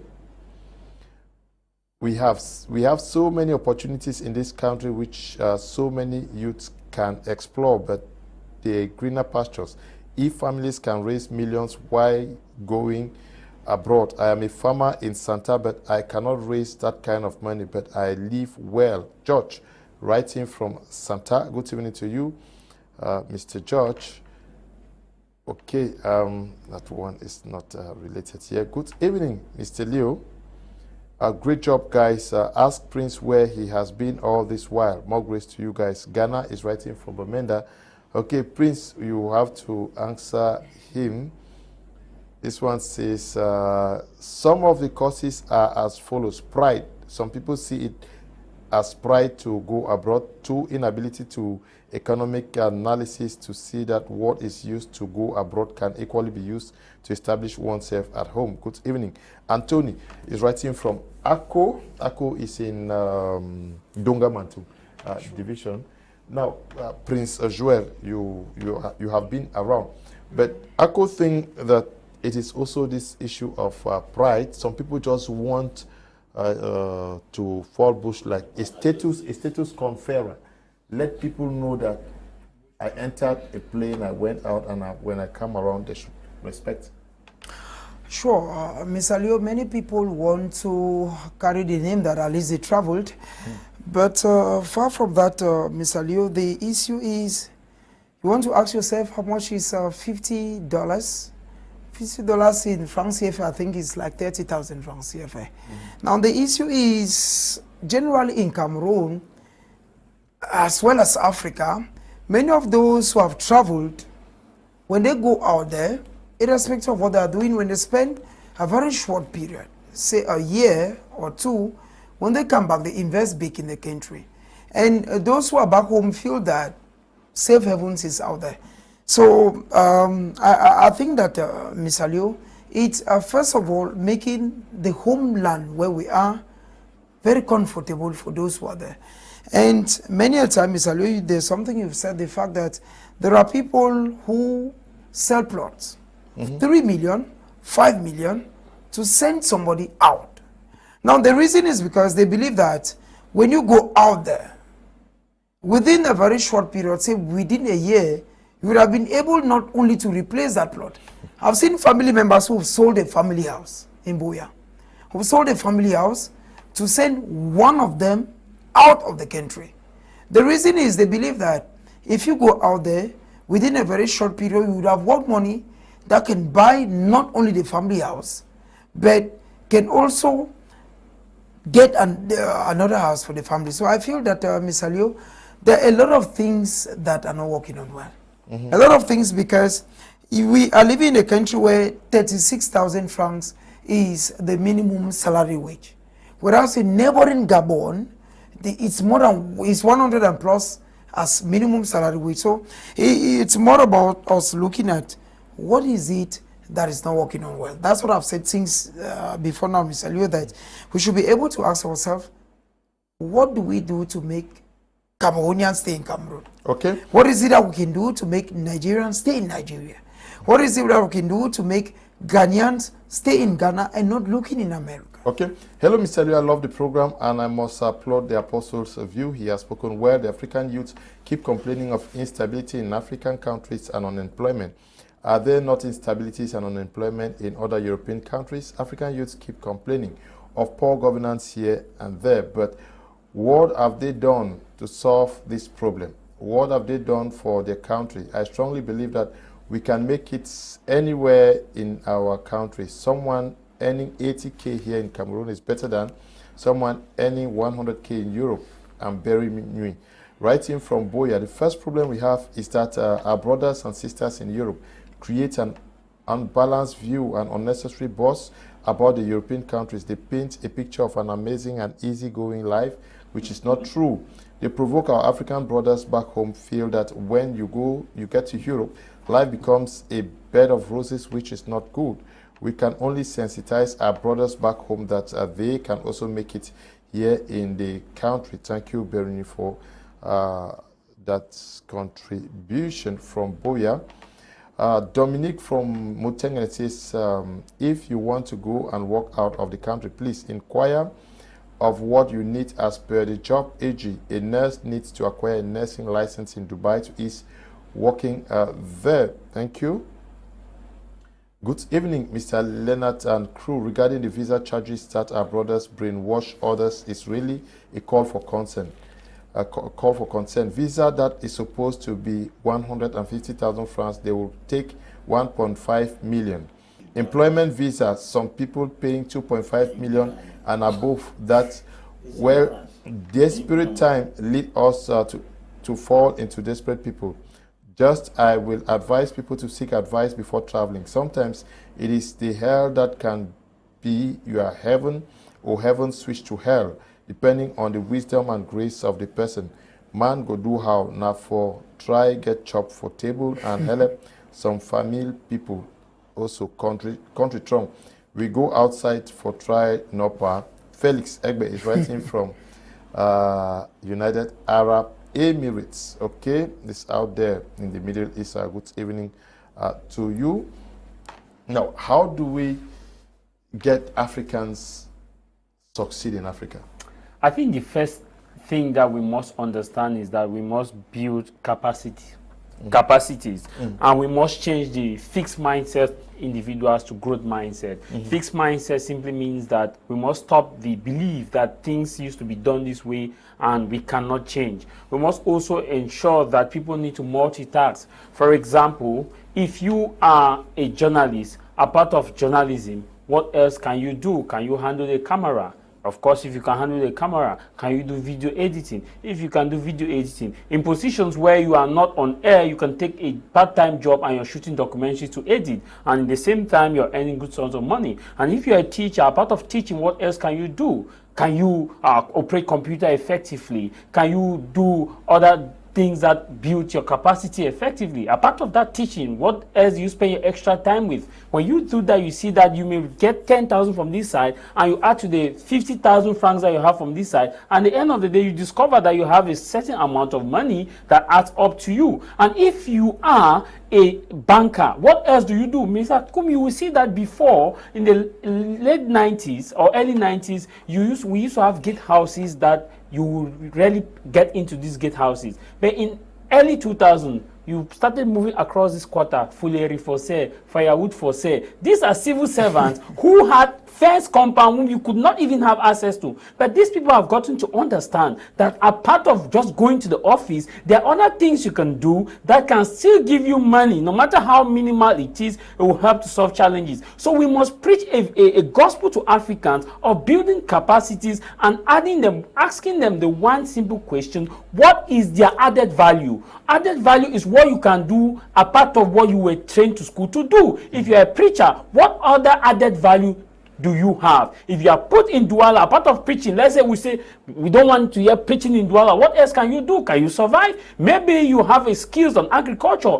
A part of the time that you spend in church, you go to your farm on Saturday to work your produce, in which you take to the market on Sunday. You see that you have an added value. Africans, like myself, we have been too contented. Like I always share the experience with others where I have colleagues when we were still in school, they felt like I'm just a journalist and that's all about me. But while I was in university, I was also learning camera operating.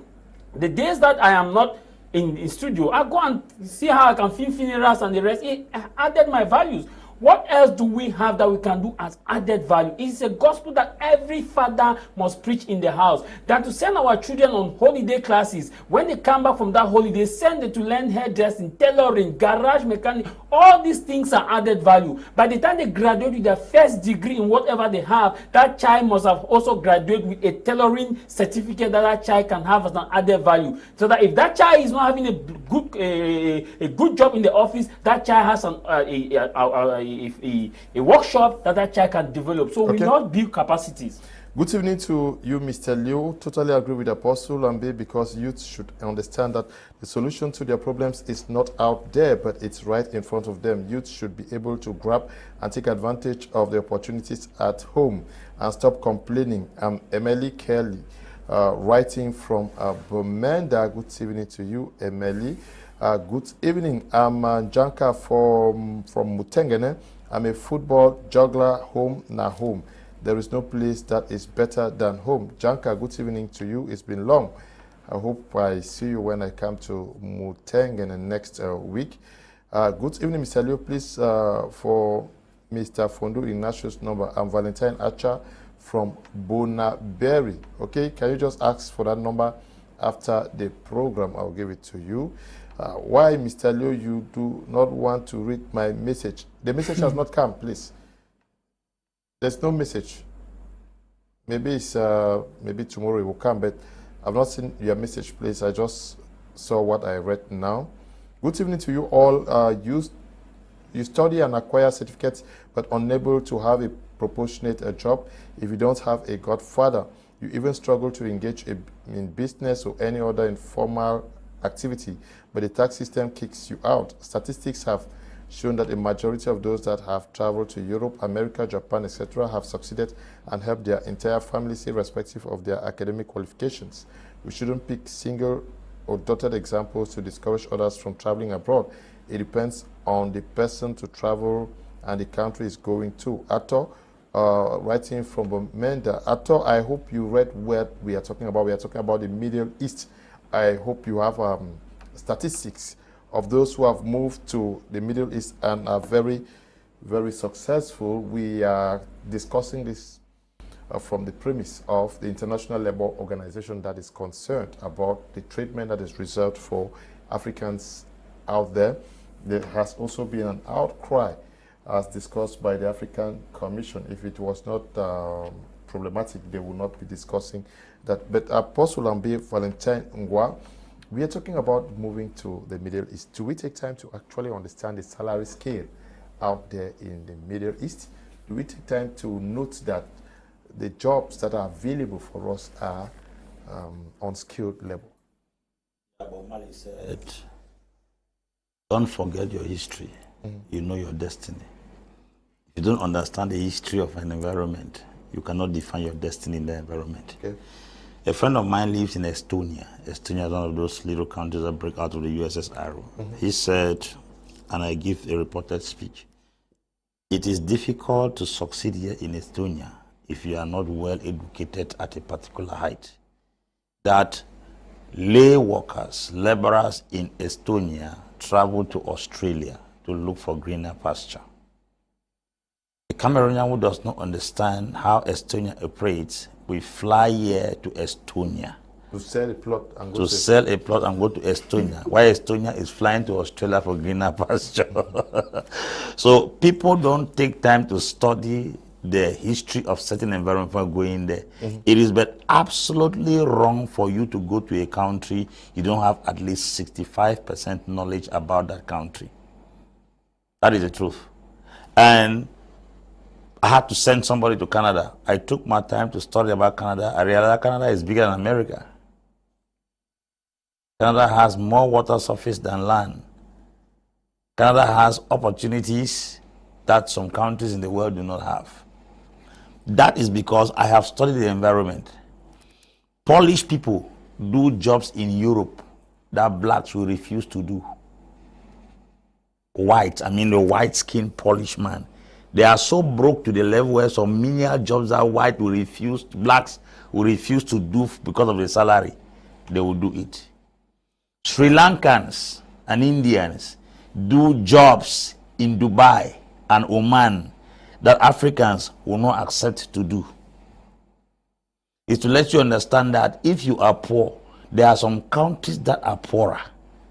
They will accept gladly what you think you can minimize. If you want to live here and go to a place like Lebanon, Oman, Dubai, Kuwait, Jordan, have you taken time to study the demography of that place? Have you calculated the minimum salary of workers in that place? Have you calculated if there's a kind of a racism in that country, and how do they treat people in that country? You could get this research through modern day technology, which is internet, and you can also get reports from first-hand individuals who have traveled there and come back. The history of a place should tell where your destiny is going to. You should be smart enough to know this environment is not comfortable for me to go there. You don't just travel. You travel with an understanding. The missionaries that came to Africa, when they came here, they had to settle because the environment favored them. They saw gold, diamond, bauxite, a good atmosphere for them to do their agriculture. That's why they settled. A Nigerian does not have a country. A Nigerian settles in any country that favors him. But you see, we have a notion that Europe is wealthy. No. Europe is a continent.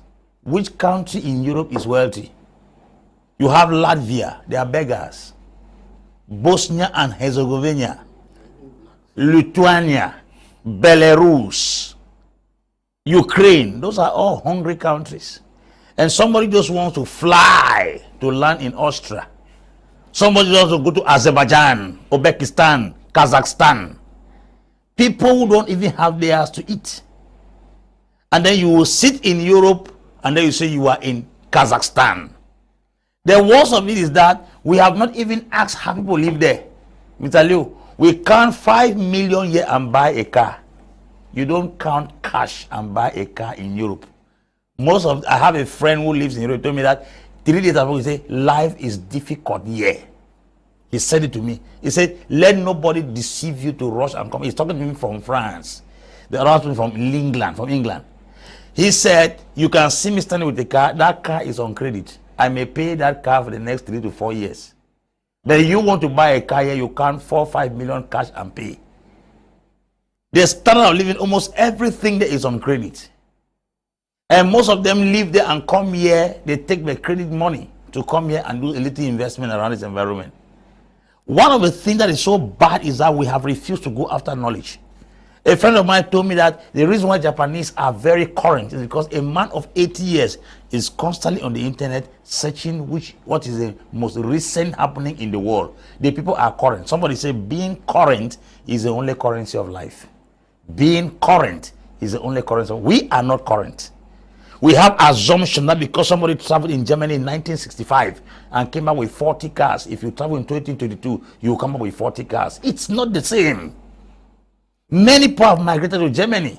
Situations are deteriorating. The condition is deplorable. You don't expect a man that went to Germany in 1970 and made it, and you think you will just jump there this time around and you succeed. A woman from Canada and told me that the way forward now in the world is in Africa. Who is not coming to Africa? Even Russia that used to abstain from Africa is heading towards Africa. We are running away from where others are rushing to. That's the problem. Which European country is not coming to Africa right now? Even China. China is in Africa. Europe is in Africa. America is in Africa. Now we are running away from this same Africa to rush back to where they are running to. Something is wrong with us. I think we need to go back and do a proper orientation. I used to remember in the 80s, when guys traveled to Germany and came back, we saw them like oxygen. Today, most of the guys that travel abroad and come here, I help them. It's not pride. They look hungrier than those of us who live here. It's not an insult. Okay, Apostle. The way Cameroon is now, if slave traders bring ships to start shipping people to the U.S. for slave trade, people will be struggling to enter. Some will come with their own chain to avoid stories like we are out of chain. It's been writing from moi. Doctor, this is something that we may be joking about, but like we just said that if slave masters were to come back to Africa, many persons will volunteer to go as slaves, thinking that the stories, the experiences of the 80s in Europe and America and other parts are still what obtains today. The experiences of the 80s in Europe and America and other parts are still what obtains today. Yeah, thank you very much again, Mr. Liu. Experiences of the 80s in Europe and Can you hear me? Yes, 5 on 5. Can you hear me? Yes, go on. Yeah, thank you very much again, Mr. Liu. Yes, excellent. Yeah, is that if you look at the Africa of today is not like the Africa of the 80s or the Africa of the 90s or the Africa of the 2000s. The Africa of today has evolved. And the truth is that our young people today actually know what they want. Let's not take a fraction excuse me, doctor, please. of what is happening and make it as if it is and generalize it. So the point is that there are good things happening in the continent today. And there are people who know what they want, and there are people who don't know what they want. I think the bigger majority need to be educated on exactly what they need to know, not what they want to do always by moving abroad. So let me put it in this way so that at least our listeners can actually understand. When you look at our brothers and sisters who have gone abroad and succeeded, they succeeded through hard work. Yes, I know that there are other aspects, which I don't want to get into that, but I'm talking about reality here. Those who are and succeed have actually contributed to the economy of those countries, and most of them, if they were still back in their home country, whether in Cameroon, Kenya, or Rwanda, or Togo, or Nigeria, they would have still succeeded. So we cannot miss the fact that if people work hard wherever they are, they can be able to succeed.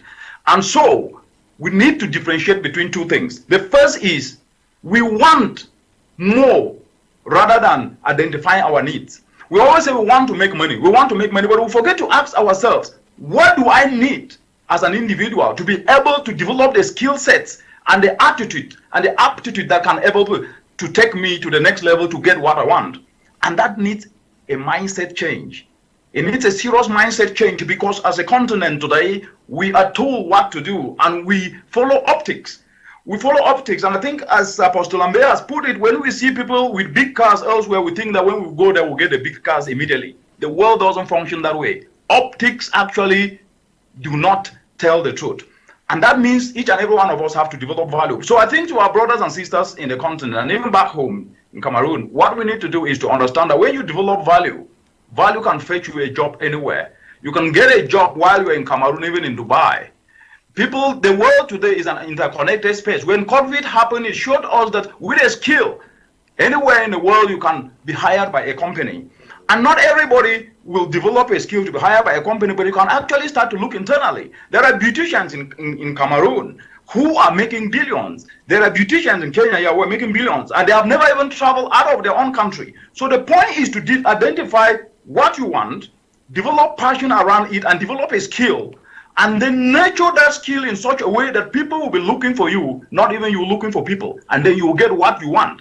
This attitude that we cannot succeed in our own country because we don't have everything. You will never have everything. I have traveled around the world. I've never seen a country that has got everything. Developed countries still lack something. Developing countries still lack something. How do we collectively encourage our young people that if they get an opportunity, they should study and do their research? And the last part, which I think is quite very, very important, it touches a little bit on the aspect of mentioned value, is that we need to make our young people understand. Keep using the word young people, not only young people in terms of age, but even those who are young at heart, to understand that opportunities are not given. I keep hearing this word that government is not giving us jobs. I have never seen any government anywhere in the world giving jobs to people. They create enabling environment. You seize opportunities. Opportunities are not given. If opportunities are given to you, they will be taken the same way as they were given. But when you seize opportunities, you own opportunities, and that becomes sustainable. This is what needs to be in our minds today. Because the reality is, we're talking about Africans migrating to the Middle East. There are Indians there. There are Filipinos there who are going through the same challenges that we're talking today. But how do we then tap the goal that we sit on called Africa by turning the challenges that others are migrating elsewhere to come and tap in Africa to utilize those challenges to make our continent better? That should be the narrative. And we must then move away from the narrative of discussing problems, talking about problems, and move to discussing solutions. And those solutions should start by saying to a young person, you can succeed here. Start to identify what you need. And what you need is internal. What is your passion? And what are you doing to develop a skill so that when an opportunity comes, you can seize it? Opportunities are not given, they are seized. Over to you, Mr. Liu. Thank you very much, Dr. Richard. We hope the message is driven home. Mr. Ignatious, how do we get, how do we seize these opportunities? Dr. Richard says that they are not given. If they are given, they're going to be taken. How do we seize them? Because they are everywhere. Yes, we have said everything here. To seize opportunity, you know, we need to develop skills. And to develop skills, we need to engage into a training, maybe into undergoing some courses, as the other panelists said. But when we do like that, it is going to make us begin to discover what we did not know before. But doing that only, it will not only end at the level of the individuals. It has to do at the level of individual and also do at the level of the country, and why not the continent? And I'm trying to say that why individuals, because normally this is really a period of, I can say, enlightenment.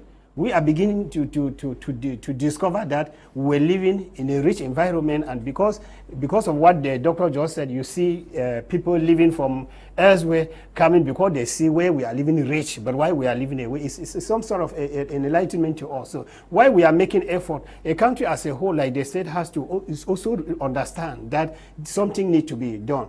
And then at the level of the continent has something to, especially as we were discussing from the beginning, we talk about the African Union. I would like, there's a message I would really like the African Union to understand. The only thing I would like from the African Union is that they will not come and intervene into countries to tell them how to manage their citizens. The thing that we need from the African Union, if really the African Union is ready to perform their duty, is to fight for transparent elections in Africa. Because a country that goes through transparent election and changing presidents, leaders, the country it has to prosper. Just look at what is happening in Rwanda and this other Southern Africa, where a president just died after ruling for 3 years. What I was so you think Rwanda is a perfect democracy? Is that what you're saying? No, I'm talking in terms of. No, you're talking about transparent elections. No. Let me repeat again. We had a case of Libya. Was Libya what it was because of transparent elections? No, not really. But let me come. I'm trying to say that there are countries that are developed because you see, you are making it. Yeah, let me learn. Let me learn. You see, a country. There are countries when a country is let me say that a country in 30 years that has at least 2 or 3 presidents. Each person comes in with a program. That country is likely to prosper. As compared to, there are countries that are having leaders who never believe that they will ever, who don't fear even God. You see, so that's one of the factors that is bringing the country down. So the only thing we talk about, AU cannot come and force those leaders to restructure their countries. Like but there should be transparent election. There should be transparency so that at least new blood will come in and transform the country. When I quoted Rwanda, not in terms of election, just in terms of the kind of development that the country is undergoing. Yes. Nigerians, I'm sure they are always organizing elections, but Nigerians would not be smiling every day. They want this guy out.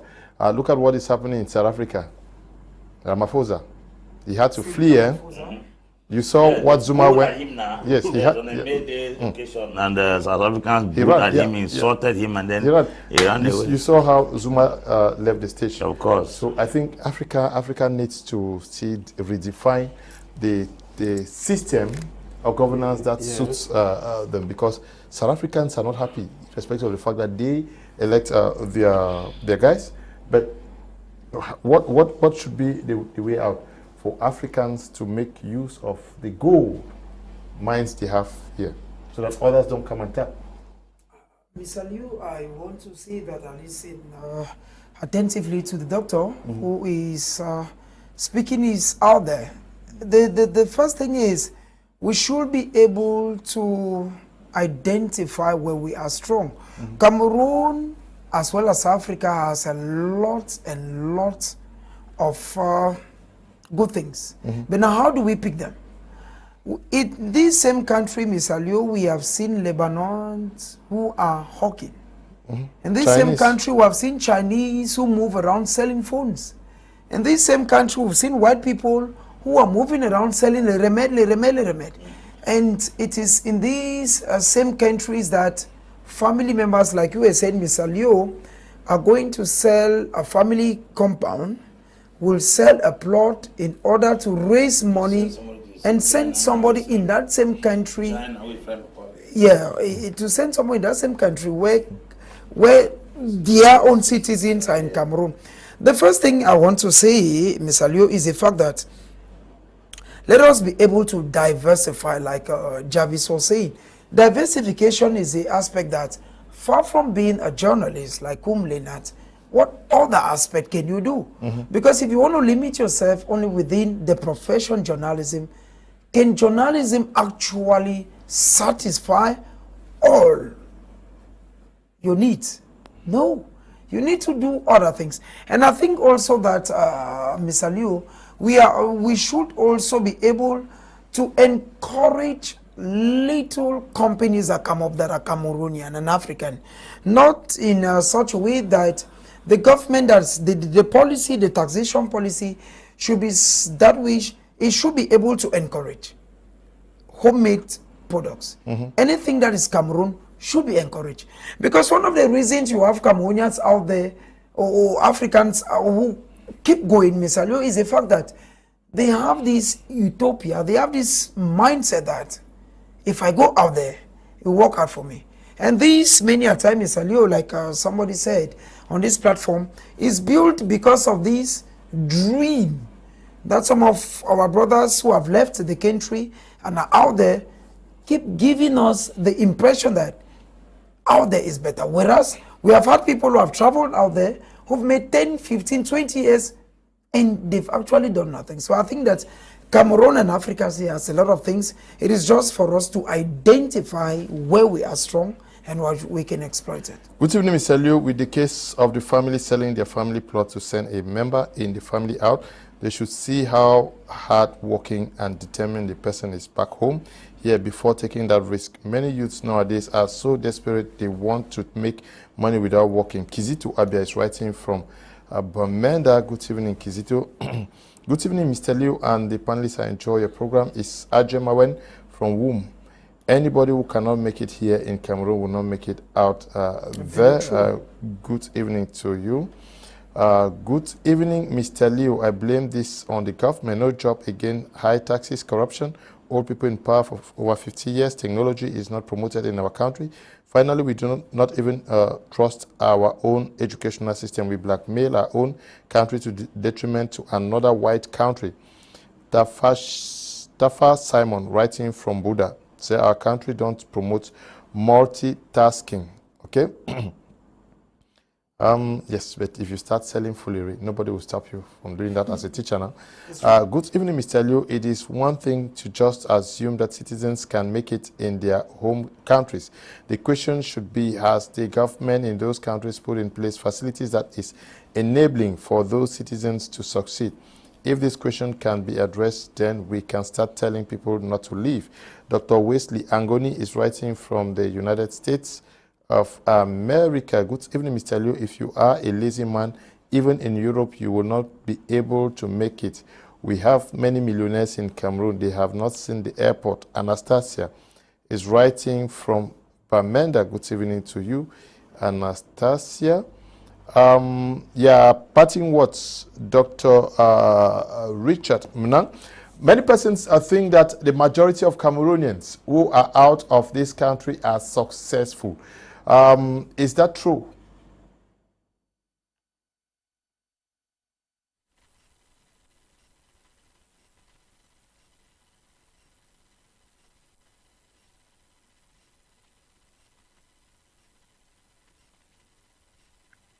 Thanks a lot, Mr. Leo. Can you hear me? Yes, yes.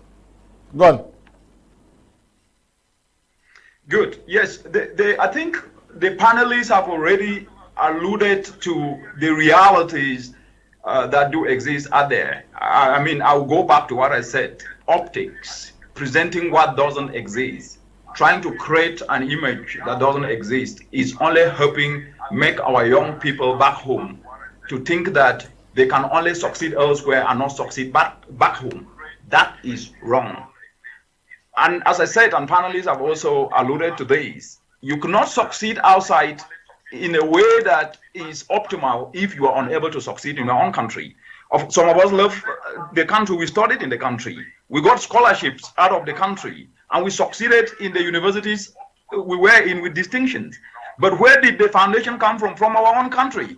So we need to look at what can work and build on it and make our young people know that where you are going to, you are also going to face competition, because that country are going to also have citizens who are looking for jobs, who are actually having even a different attitude because they've been taught to seize opportunities, whereas we grew up thinking that we are supposed to be given opportunities because we think for some reason we are very special. We are not special. The only thing that makes a difference is the value you bring.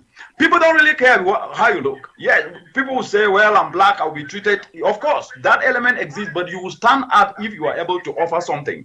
So what I would say is that you are not guaranteed to succeed if you leave your country just because you think that out there is easier. That's a lie, and it's what I call a false narrative. Start with what you have. Better your skills and develop passion to address challenges that actually solve the community problem. And just one last aspect, this is not just something that is only for individual citizens like you and me. The government in any African country should be able to create the enabling environment. How do you create an enabling environment? You start to look at what can turbocharge and supercharge your economy. And the agro value chain offers the opportunity. It's not just about production. Young people today in Cameroon, you don't need to own land to be able to learn a skill on how to add value. Learn how you can fabricate a simple solar dryer. Learn how you can actually turn agricultural waste into fuel briquettes. That's $1 billion industry. But they will say, I don't have money. But when you say you don't have money and you are on Twitter, you are on Instagram, and you are on Facebook, using the very bundles, you could have gone to YouTube and actually listen for the 20 minutes video on how these issues can actually be addressed. Who is losing an opportunity? It is you. So blame yourself first before you can blame another person. And the easiest way to do that is to identify your need. Back to you, Mr. Liu. Tell you, it is stupid for parents to sell plots of lands or borrow money from banks to send their children abroad to do menial jobs to the same white man who extracts all our resources to develop their continent. When the youths are all sent out of the country, leaving the old here at home to work, how do they expect the country to move forward? We should not be blindfolded by the fake stories. Our brothers who have gone there and come back with the little money that will expire after a few months. Emily Kell writing from Bamenda. Good evening to you. Good evening. Oops.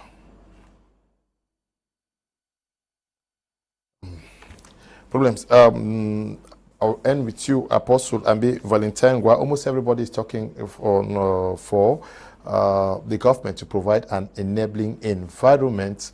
I don't know what we really understand by enabling environment. Are we to say that if the tax systems are good, everything is set in place, a lazy person will succeed? Yes, not every person will succeed, okay, but a great majority of people will succeed, because why? When an enabling environment is created, it gives opportunity for skills to manifest. We have very skillful people in this country. We have people full with potentials. But the problem is the atmosphere and the laws and the policies in place suffocate those potentials from being expressed. I know of many young men who have had startups, open companies, they are unable to even sustain it. I have quoted on this platform the Canadian taxation law, where if you open a company, until your capital reaches at a certain level, the government does not ask you tax. But we have only a year of exoneration of pattern in this country.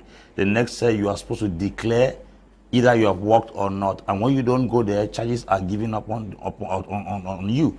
And at the end of the year, the Cameroonian taxation law gives 70% of your taxes paid back. And that's what most people don't know.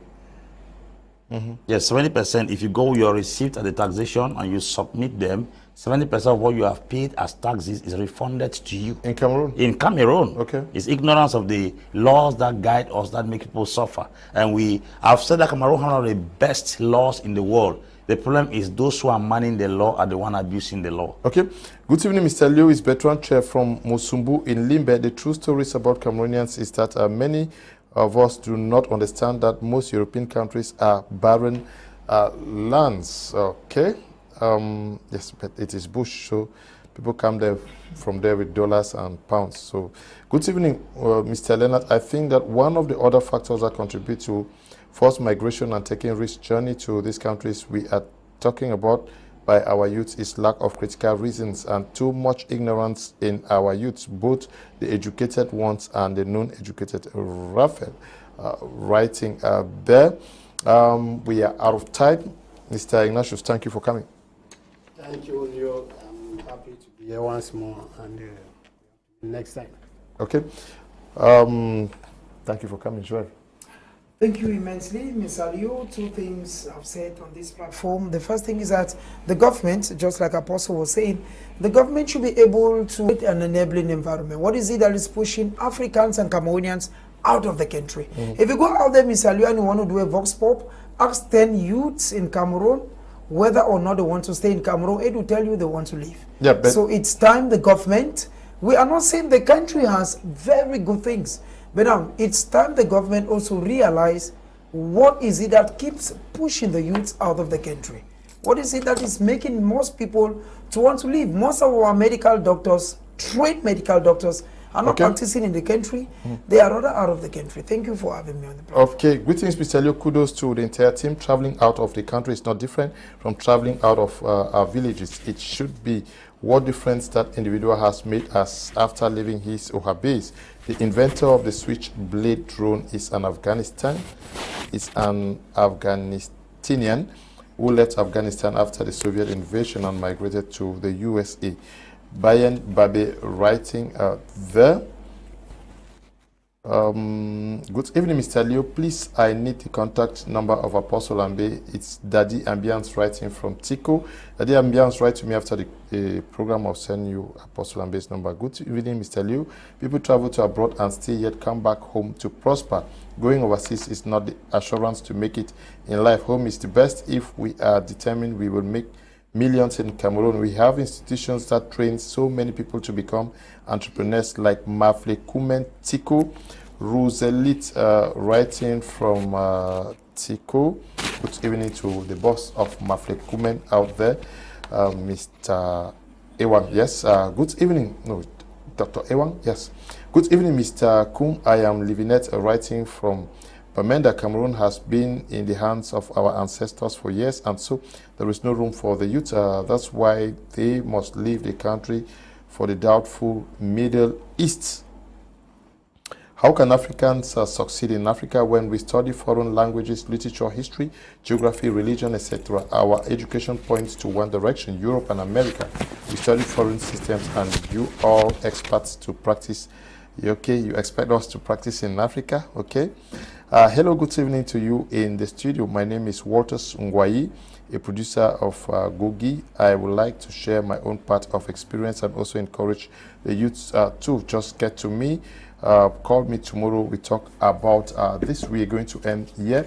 Thank you all for coming, and to the production team, thank you very much. Stay blessed. Bye-bye.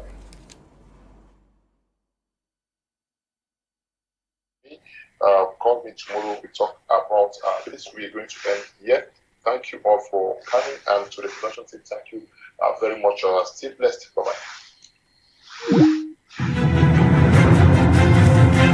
Call me tomorrow. We talk